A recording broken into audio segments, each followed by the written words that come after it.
Hello, good morning po sa ating lahat. Ito po ang ating nagtitinda ng mga gulay-gulay. Ayan. Sa ate, ilang taon ka na ate nagtitinda? Dito ka lang. 55. Ha? 55 ko na.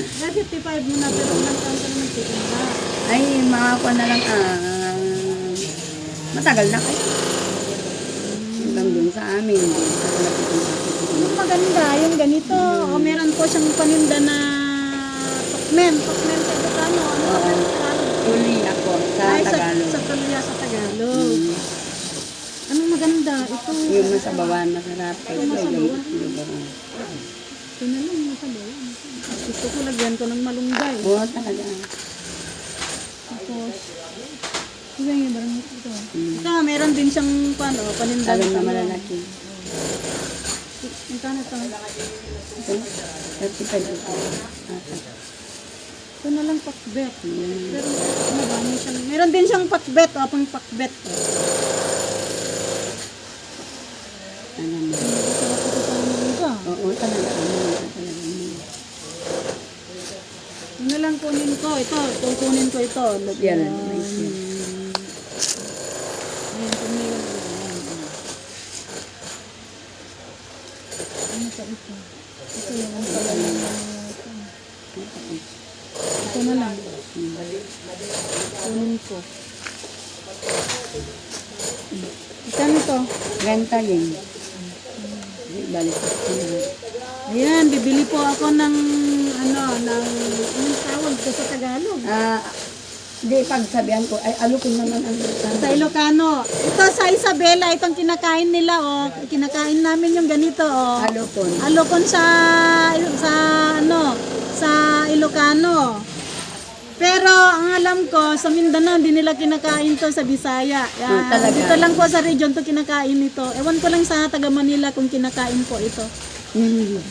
Bakit kaya balik ka? Hindi kinakain. Ang dami na kaya. Dadagit kang kami sa iba. Nag-imas data. Nag-imas na iya bro. Ano pangilaw kang din ang harap?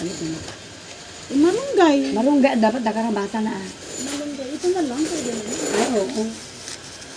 Tapos lagyan ko ng ganito. Masarap. Yan si ate. Nananganak mo te. Ang dami, 10. Saan po ang anak mo? Uy.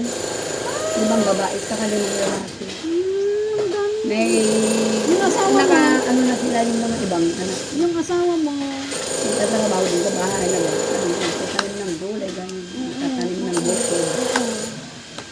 57. Ayan si ate. O, tingnan mo, 10 ang kanyang Anak. ang kanyang anak.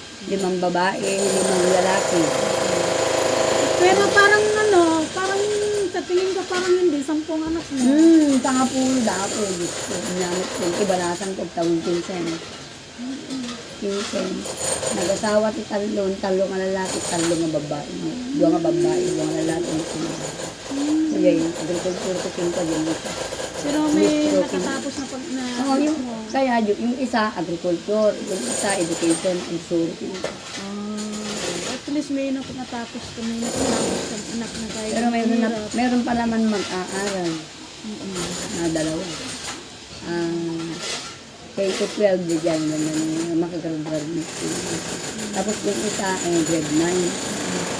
Mag-focus man, mag-sana naman yung ito. Magkano to? 60 na.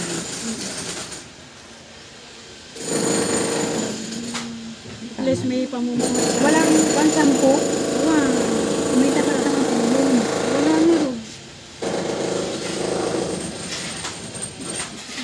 Ayan po ang ating i-video po. Ay siya po ay nasa 55 years old na po siya. At meron po siyang anak na 10 ang anak niya. Oo. O tingnan mo, hindi nakikita sa kanya na 10 ang anak niya. O. 10. Nyamit ko. Masaya sa bahay yan o. Talaga, pag nandyan kami lahat, wala naman lumayo. Gusto ko sana kung may papunta sa malayo, wala naman. Okay lang. Kasi yung anak ko, 2 babae, nasa palaman. Importante, konti.